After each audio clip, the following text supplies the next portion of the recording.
The story begins on Lucheng Pedestrian Street, dated March 2000. The streets are bright and bustling, filled with tall buildings covered in colorful signs. Inside a dimly lit office, a man's voice breaks the silence. He asks a question with a sharp tone. "Kid, do you know what it means to borrow 5 million yuan from me?" A plant glows faintly under the light, while in the background several men sit around a table. One of them, Zhang Yang, the boss of the Dihai Gang and an underground moneylender in Lucheng, leans back in his chair. He smirks, explaining that his interest rates are quite high. Lighting a cigarette, he takes a slow drag before continuing. Smoke rises as his eyes narrow with amusement. Across from him sits a nervous young man, trembling as sweat runs down his face. Two large bodyguards stand behind him, their shadows falling over his chair. Trying to sound confident despite his fear, he tells Brother Zhang that as long as he is willing to lend him the money, the interest rate can be as high as needed.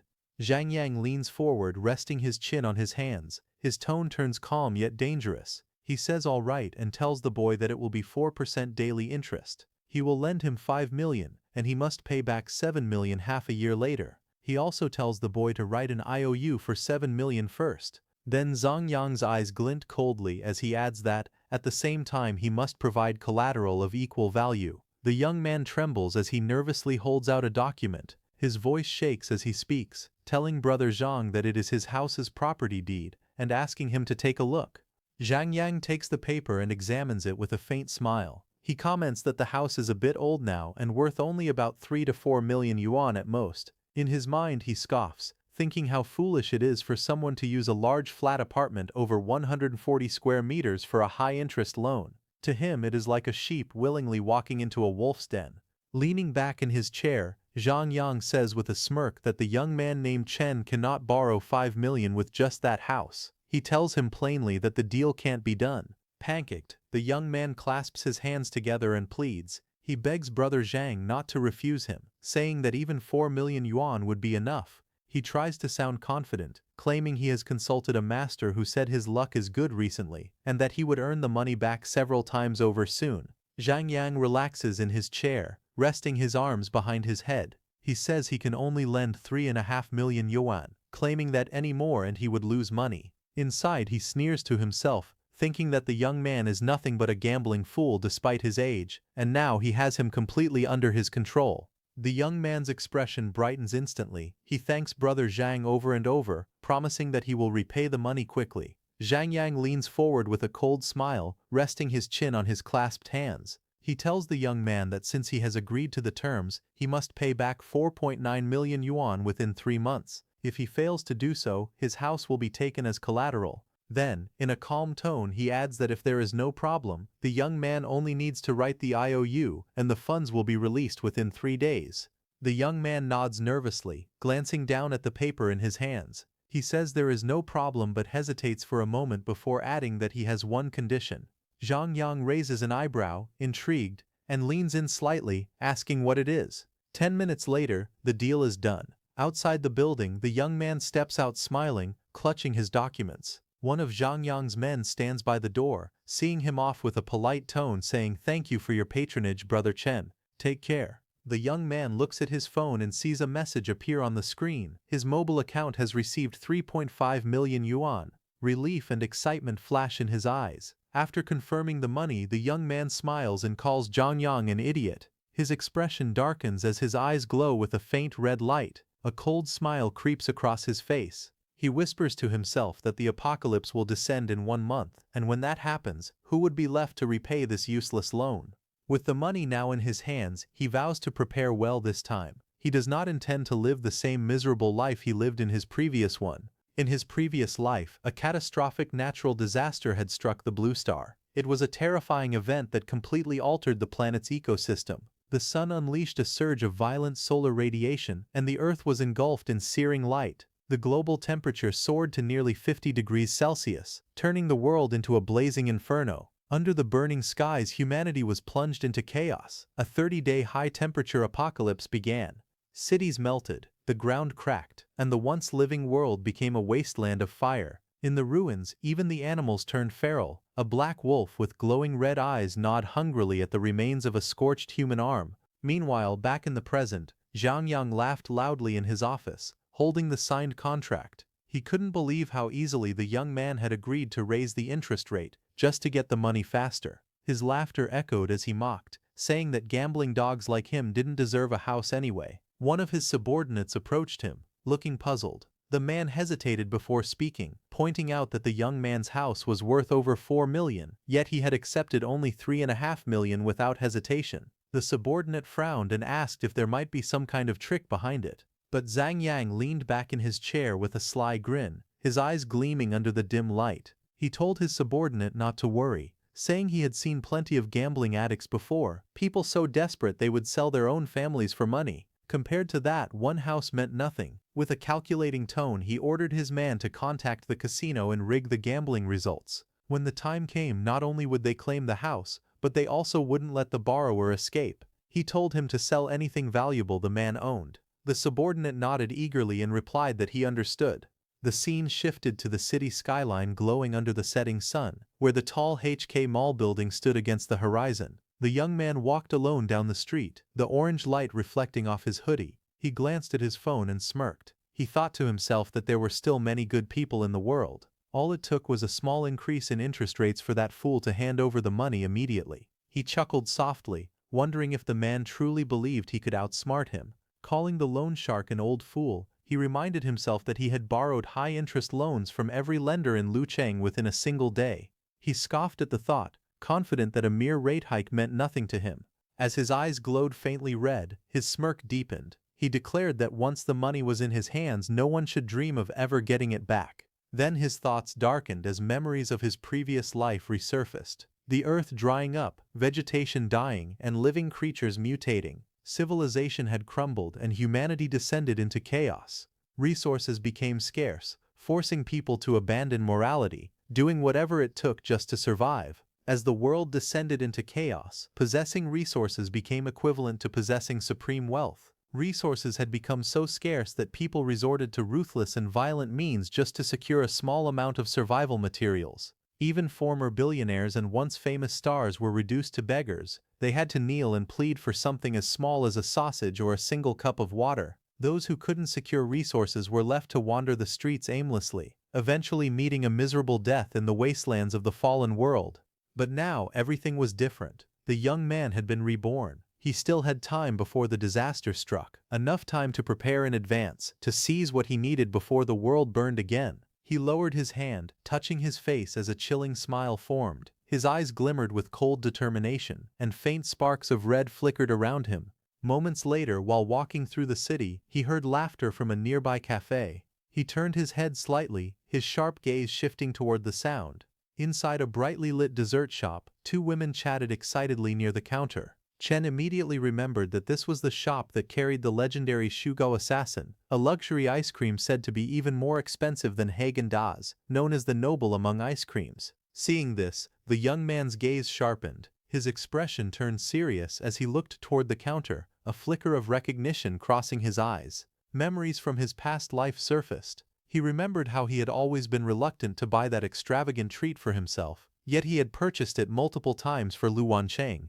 He clenched his jaw, thinking bitterly that giving such an expensive dessert to her had been a greater waste than feeding it to a dog. The more he thought about it, the more frustration boiled inside him. His heart ached with regret, and he suddenly burst out, declaring that he would enjoy it himself this time.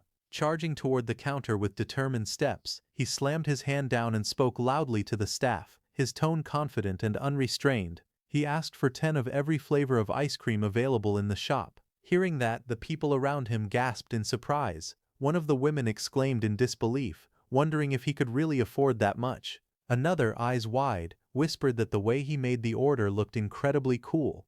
Meanwhile, the young man stood calmly with one hand against his chin, thinking to himself, this time he would indulge in everything he had once denied himself.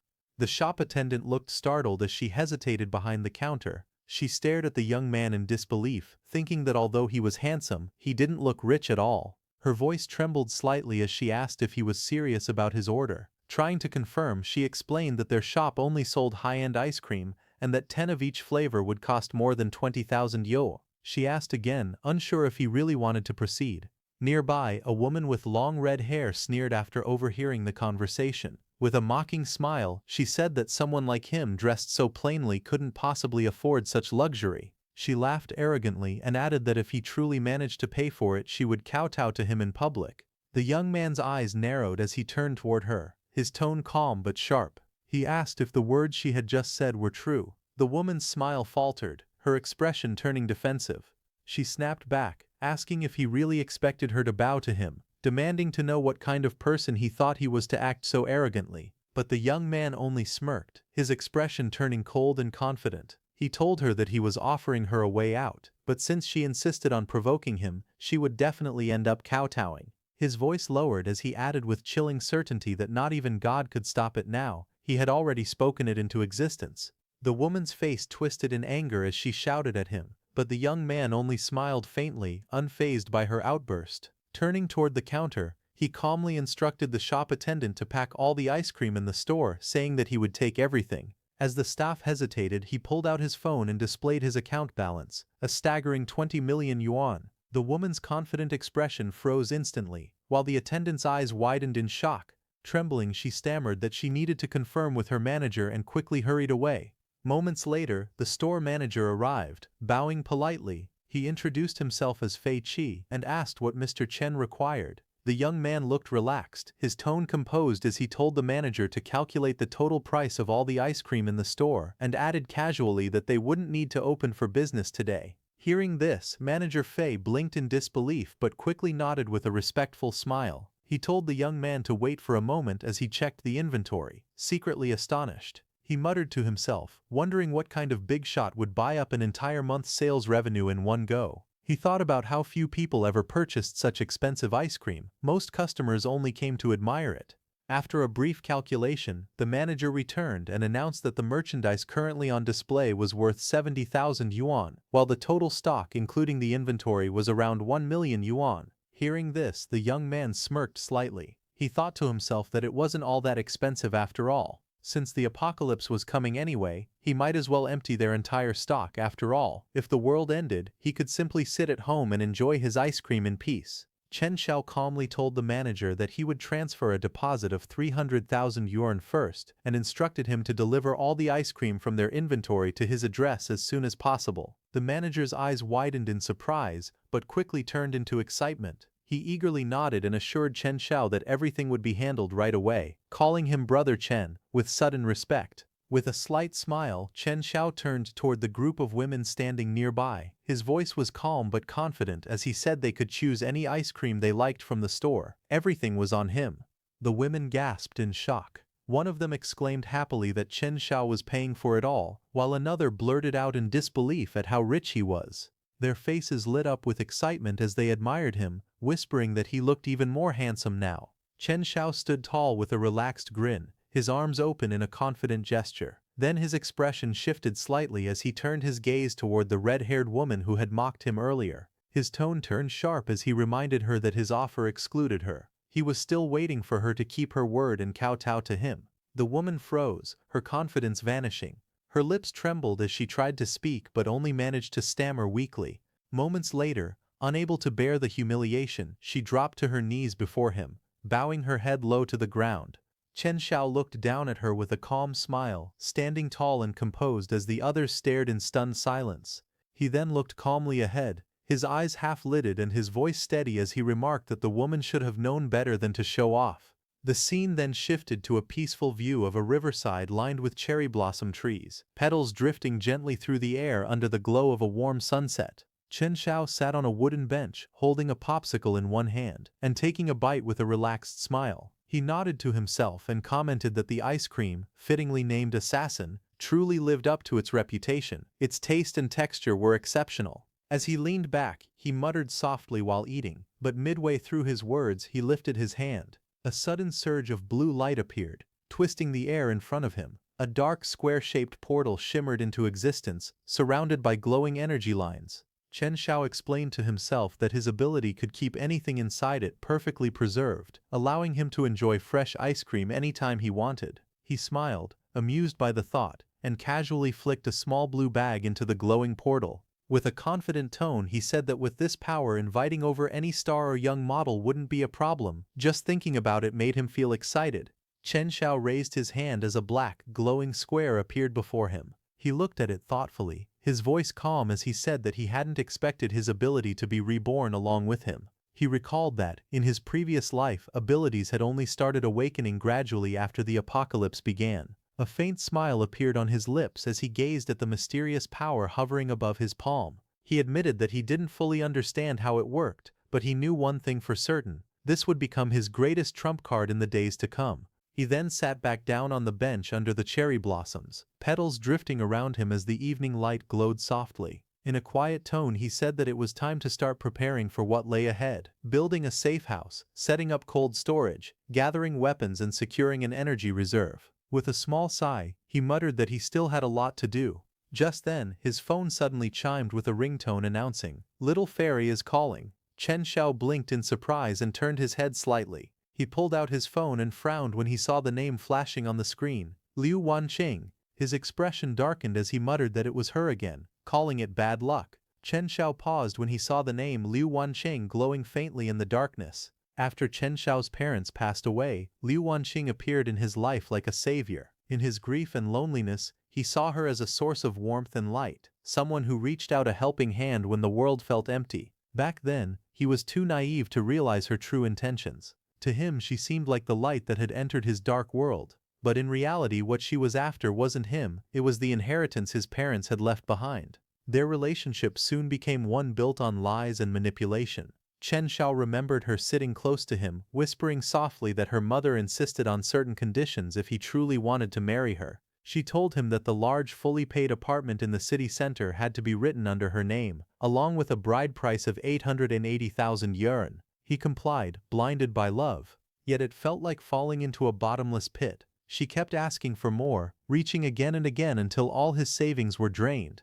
Even that wasn't enough. She began pushing him to sell his ancestral home, just so she could have another luxury apartment in the city. When he hesitated, her tone turned manipulative, saying it was for their future, that his old family house wasn't worth keeping anyway. Then Chen Xiao's memories darkened. He remembered being forced down, humiliated and helpless as greed consumed her. Later she stood beside another man in a dark room, smiling coldly as she introduced Chen Xiao like an object. She told the man, whom she addressed as young master, that Chen Xiao was the one she had mentioned before, the one who perfectly met the man's special material requirements. At that moment, Chen Xiao finally understood the woman he once thought of as his savior had sold him out for her own gain. Chen Xiao's eyes burned with fury as memories of his past life resurfaced. When the apocalypse descended, chaos consumed the world. He had risked everything, his safety, his future, to protect Liu Wanqing. But in the end she betrayed him without hesitation. To cling to someone stronger, she had sold him off like livestock. He remembered the cold floor, the smell of blood, and the shadow looming over him. His body trembled as the figure above observed him with detached curiosity, muttering that there was nothing particularly special about him. Then the man wondered aloud if he needed to eat him to see any real result. Chen Xiao's fate back then had been cruel beyond words. His voice echoed bitterly in his thoughts. In the end he hadn't even been left with a complete corpse. Now, standing under the pale light with red eyes glowing faintly, Chen Xiao held his phone tightly, his expression dark yet calm. A sinister smile curved across his lips as he looked at the name on the screen. He whispered coldly that since Liu Wanqing had run right into him again, it was time to properly settle the score. The scene shifted to a tall, luxurious building glimmering under the golden sunset, a high-end hotel. Inside, the sound of soft footsteps echoed across the floor. It was Liu Wanqing. Chen Xiao answered the call and asked gently if she had called him and whether something was the matter. Inside a brightly lit bathroom, Liu Wanqing stood in front of the mirror, her hair wrapped in a towel and a silk robe loosely tied around her. Speaking sweetly into her phone, she told Chen on the other end that she had been out playing with friends and had accidentally lost a gold necklace she really loved. She sighed dramatically, saying how heartbroken she felt about it. On the other side of the call, Chen Xiao's voice came through, calm yet laced with an unsettling tone. He spoke softly, asking what else he could possibly do. Of course, he said, he would buy his dearest darling a new one. His voice deepened into a faintly mocking tone as he added that one wasn't enough. She could buy 10 and wear them alternately if she wished. Hearing that, Liu Wanqing blinked in surprise at his sudden generosity. Her expression softened slightly, curiosity mixing with disbelief. She asked when he had suddenly become so generous. Calmly, Chen Xiao told her he had been lucky lately, that he had invested a bit in virtual currency and made a small profit. Of course, he added smoothly, when he earned money he had to spend it on his darling. Hearing that, suspicion flashed across her face as she asked if he had fallen for some kind of scam, mentioning that virtual currencies were infamous for being unreliable. Chen Xiao's lips curved into a smile that didn't reach his eyes. He replied that whether it was a scam or not didn't matter. What mattered was whether he could make money in the next round. He said that small games were boring, and this time he planned to play big. Then his tone shifted subtly, becoming more serious. He mentioned that he was preparing to borrow a large amount of capital to invest even more. The loan, he explained, required a witness. Speaking with a dark smile forming on his face, he asked her to help him out, promising that once the deal was done he would give her 5% of the loan amount as payment for her hard work. While Lu Wancheng stood in her bathrobe, hearing Chen's plan, a man's voice suddenly questioned her from nearby. He asked why she was taking so long, wondering what was making her drag her feet. Lu Wancheng immediately hid her phone and turned toward the man with a composed expression. She quickly smiled, stepping closer with a playful tone. Wrapping her arm around him, she called him honey, telling him sweetly that she would be ready soon and asking him to wait for her. As she leaned against the older man, her eyes glimmered with calculation. Inwardly she thought about how spending one night with this old man only earned her 5,000, yet Chen Xiao's offer for signing a document would give her 50,000. To her it seemed like an easy choice. She dismissed any thought of risk, reasoning that it was only a signature. Besides, she believed Chen Xiao was too much of a coward to dare deceive her. A moment later, the call between them ended. Chen Xiao looked down at his phone screen, which displayed call ended. A faint dark smile spread across his face as his crimson eyes glowed with determination. He whispered coldly to himself, saying that he would wait for Lu Wanqing. As the scene shifted to a tall building bathed in evening light, Chen Xiao's voice continued in the background. He said quietly that it was now time to build his fortress. He met an architect and, with a commanding tone, pointed to the building site and ordered that within 1 month, he wanted the place transformed into an impenetrable fortress. Chen Xiao stood in front of the building, his eyes sharp as he began listing out detailed construction plans. He explained that the windows would need to be made of bulletproof composite glass with invisible anti-theft mesh, and the walls reinforced into 3-meter-thick bulletproof exteriors. The entire structure needed to withstand earthquakes with a resistance rating of 8 or higher. He pointed upward, his expression confident, adding that the roof would be completely paved with solar panels and have an independent power generation system. To maintain air quality, it would also include an air purification and filtration system to block any external toxic gases. The architect standing before him, a man in glasses holding a laptop, began nervously reading from his notes. He explained that the fortress would include an independent ecological system capable of supplying 72 hours of oxygen and water circulation. It would also have explosion-proof doors, and the entry would require dual verification, both biometric recognition and a mechanical lock. Chen Xiao's voice grew firm as he summarized the plan, declaring that within 1 month the entire building must be rebuilt into an impact-resistant fortress equipped with a complete life support system. The architect stared at him, stunned by the absurd request. His thoughts raced as he wondered if Chen Xiao was some sort of doomsday prepper or just delusional from watching too many sci-fi movies. Chen Xiao narrowed his eyes, stepping closer and asking if the architect couldn't handle the job. He reminded him that his resume claimed he was a defense master who had designed bunkers for top billionaires. The man stammered nervously, adjusting his glasses as sweat ran down his temple. He admitted that Mr. Chen's requirements were indeed unique and of extremely high quality, but hesitated, mentioning that the main issue would be the budget. The architect pushed his glasses up, a sly grin spreading across his face as he thought to himself that Chen was just another rich fool brainwashed by doomsday theories, someone with too much money burning a hole in his pocket. But his expression shifted dramatically the moment Chen showed him the transfer confirmation on his phone. His eyes widened and he almost stumbled backward in shock. Chen had already deposited 1 million as a down payment, saying calmly that the final payment could be named by the architect himself. Hearing that, the architect froze for a second, then burst with excitement. He shouted that the final payment would be whatever price he chose. Inwardly he was overjoyed, thinking he had struck gold. He couldn't believe his luck. 1 job with this rich idiot, and he could achieve financial freedom. Chen, however, smiled with quiet confidence, and reminded him that while he didn't care about the price, he did care about the quality of the work. He warned the architect to make sure the final inspection passed, because he valued solid materials and precision above all else.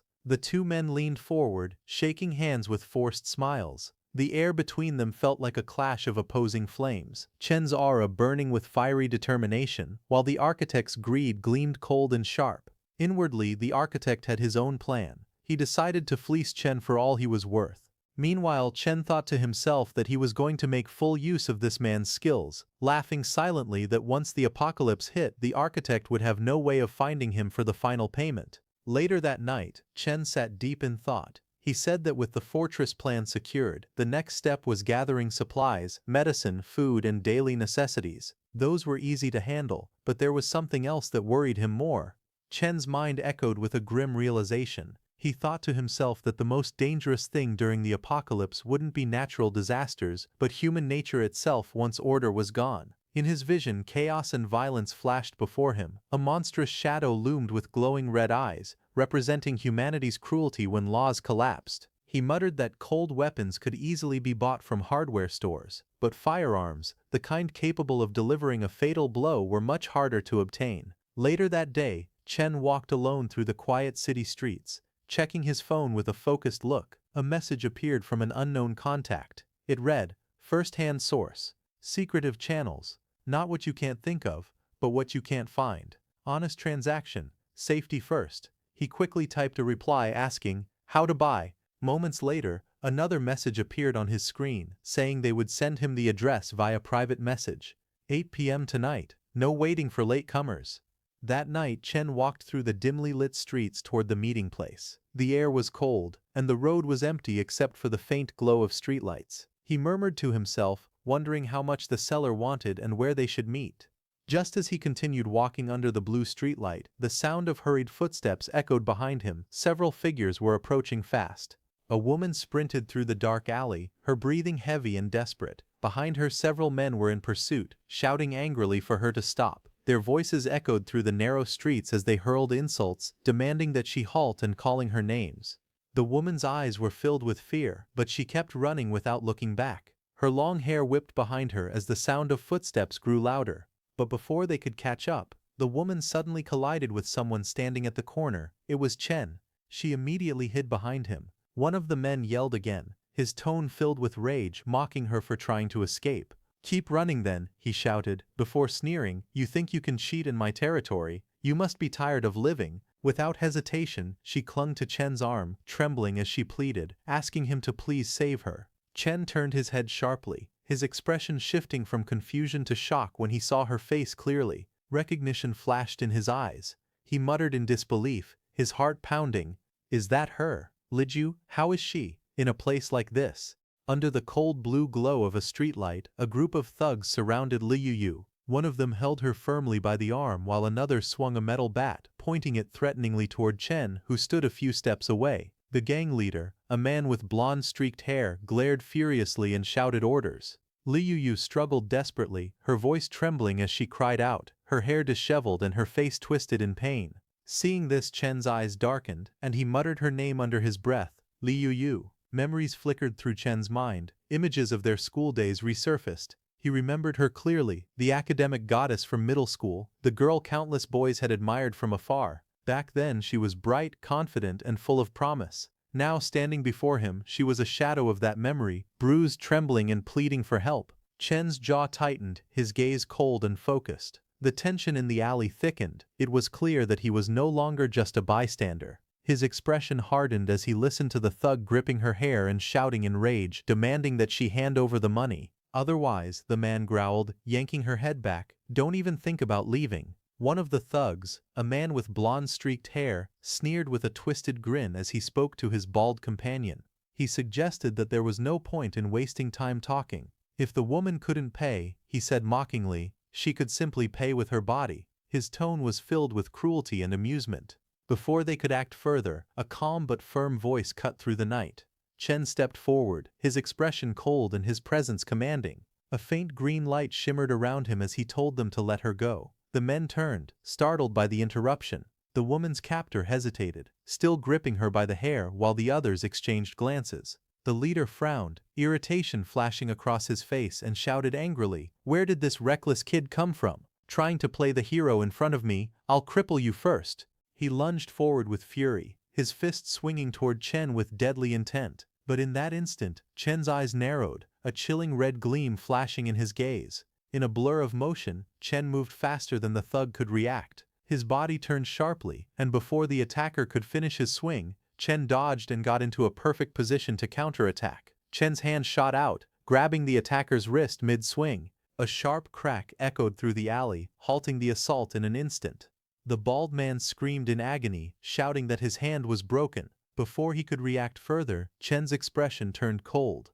His red eyes glowed faintly as he lunged forward with terrifying speed. His fist struck the man squarely, sending him flying backward and crashing into the ground. Just as the alley fell silent, a glowing blue system window appeared before Chen, displaying detection of intense negative emotions, fear plus severe pain plus anger. A moment later, another notification flickered. Negative emotion harvesting system has activated successfully. Chen Xiao stood amidst the swirling smoke, a faint smile crossing his lips as he reacted with surprise. He realized that this strange system hadn't existed in his previous life. Suddenly, one of the thugs grabbed the silver-haired woman, pulling her close and pressing a weapon to her neck. With a crazed expression, he shouted for Chen Xiao not to move, threatening to kill her if he did. Before Chen Xiao could react, a man suddenly appeared and threw a brick directly at the thug. The brick slammed into the man's face, sending him flying backward as he smashed through debris, bricks and dust scattering through the air. The woman gasped in shock, barely believing what she had seen. The remaining two thugs froze, their eyes widening in horror as a heavy block of debris landed right beside them, making them flinch in fear. Just then, a new figure appeared at the end of the alley. He stepped forward with a cocky grin and mocked the scene, saying it was shameful for a group of grown men to gang up on a single girl. Enraged by the taunt, one of the bald thugs raised his bat, charging forward furiously while shouting that they were asking for death. The thugs rushed in, swinging their weapons recklessly.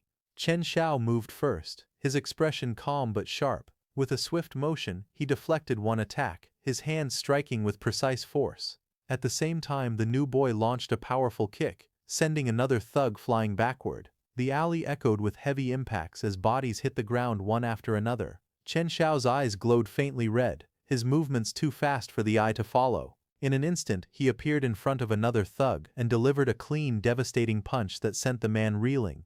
Working in perfect sync, both men struck at the same time. Chen Xiao's fist slammed into one attacker's jaw while his companion's kick sent another crashing onto the pavement. As the last remaining thug staggered, Chen Xiao clicked his tongue in mild annoyance before finishing him with a single decisive blow. The man collapsed to the ground, gasping in pain as Chen Xiao's foot pressed down on his chest, leaving the entire street silent. Chen Xiao and the new boy stood tall under the streetlights, their feet pressing down on the fallen thugs. The defeated men groaned in pain, unable to move. Chen Xiao's red eyes narrowed slightly as he muttered a single word, "Scram." Hearing that, the thugs panicked, scrambling to their feet and fleeing in terror. As they ran, a system notification appeared before Chen Xiao's eyes, stating that he had gained one fear, one panic, one severe pain, one despair, and one humiliation point. Another notification followed, informing Chen that his negative emotion value had exceeded 10 for the first time. Space expansion permission unlocked. A third notification appeared, urging Chen to work hard to harvest, grow bigger, and become stronger. As the men disappeared into the distance, Chen glanced at the fading system window and smirked faintly. Harvest negative emotions. Interesting, he murmured. Moments later, the purple-haired girl he had saved looked up at him, her voice trembling with relief. She thanked him, saying she hadn't expected to meet him there. Chen Xiao extended a hand toward her, his tone softening slightly as he asked if she was hurt. He then handed his jacket to the girl, telling her to put it on. She looked at him, her expression gentle with gratitude, and thanked him sincerely. She explained that she had something urgent to do and needed to leave right away. Chen Xiao simply nodded and told her to be careful. After she left, the man in the colorful shirt grinned and stepped forward, teasingly calling Chen Xiao a hero for saving a beautiful woman. He introduced himself as Mu Chang and asked for Chen Xiao's name. Chen Xiao replied calmly, saying that he was the one who had arranged to meet Mu Chang. Hearing that, Mu Chang's eyes widened in surprise before he burst into laughter, calling it fate that they had run into each other. Then, striking a dramatic pose, Mu Chang shouted his code phrase, "Heavenly King covers Earth Tiger." Chen Xiao raised an eyebrow and looked at him with a straight face, replying, "You are 250. Mu Chang froze in confusion, completely dumbfounded. Just then, the system suddenly activated in Chen Xiao's mind. A glowing blue window appeared above Mu Chang's head, displaying detection of intense negative emotions, dumbfounded +1, bewilderment +1, embarrassment +1. Chen Xiao was shocked to see this and stared at Mu Chang in awkward silence, the atmosphere turning strangely comical. Chen Xiao raised his hand playfully and shouted with a grin, jokingly saying, "Pagoda suppresses river demon." He told Mu Chang not to mind it, saying he was just making a little joke to lighten the mood. Hearing that, Mu Chang's face twisted in disbelief, his tone filled with both frustration and amusement as he shouted back, "Damn it, brother, that joke of yours, you're ruthless. Follow me." The scene then shifted to a quiet night outside a two-story house, its windows glowing warmly under the streetlight. Inside, Mu Chang handed Chen Xiao a wooden box. Inside were a pistol, several bullets, and a magazine neatly arranged.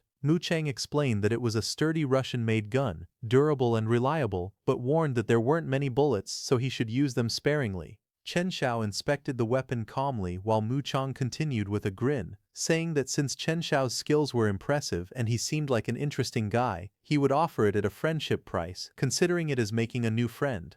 Chen Xiao smiled faintly and replied, "Not bad, thanks."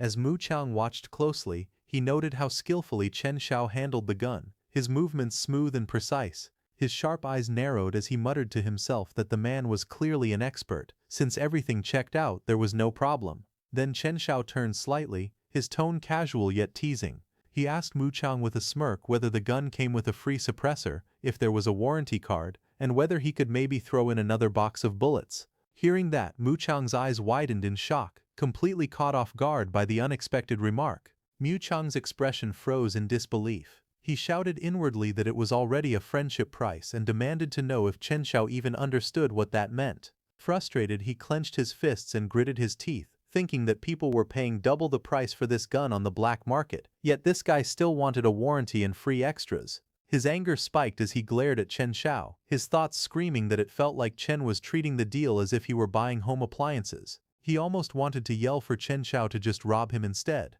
At that moment, the system activated again in Chen Xiao's mind. Detection of intense negative emotions, shock +1, heartache +1, speechless +1. Seeing this, Chen Xiao simply smiled and waved his hand casually. He told Mu Chang that if it wasn't possible, then never mind. He was only asking. He said he would stick to the original price and transferred the money immediately. Mu Chang stood there, speechless, as Chen Xiao calmly finalized the transaction. Now Chen's supplies and the gun were secured. It was time to get revenge. Outside, the scene shifted to a brightly lit building beneath the night sky, the moon glowing overhead. Inside, under a dazzling chandelier, a woman in a red dress stood silently by the window. Her long blonde hair flowed down her back as city lights reflected through the glass behind her. She was Lu Wansheng. Wearing the red dress, she complained softly, asking why Chen had taken so long to arrive. She said her legs were tired from standing and nervously asked whether the thing he had mentioned earlier truly involved no risk. Chen smiled and pulled her close, his tone smooth and reassuring. He told her it was just a formality and that he adored her too much to ever deceive her.